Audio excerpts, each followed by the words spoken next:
You're with us. An accused Cincinnati drug trafficker and thousands of doses of fentanyl is off the streets of central Kentucky after a months-long investigation. The Bluegrass Narcotics Task Force says Elijah Hamler trafficked fentanyl from Cincinnati into Harrison County. WKYT's Madison Porter shares the details of his arrest. Our top story at 5:30.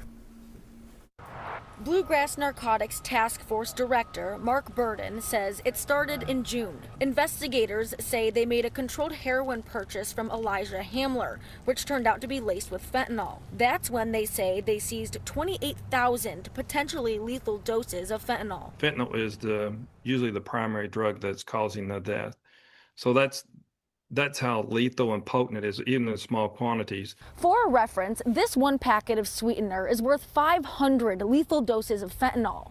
That means law enforcement believe Hamler intended to distribute 56 packets worth of fentanyl in Harrison County. Burden says Hamler had outstanding warrants and turned himself into the Cincinnati probation office last Friday. A Harrison County grand jury indicted Hamler on charges of aggravated drug trafficking and importing fentanyl, among others. Taking him off the equation and just looking at the drugs itself, that amount of drugs, stopping that prevented a lot of overdoses, a lot of overdose deaths in our communities. Burden says this arrest is one more step in the task force's mission to combat the opioid epidemic. He says when the task force started in 2018, Harrison County had the state's highest overdose death rate per capita. That's changing. Last year, we had a 95% decrease in Harrison County of drug overdose deaths.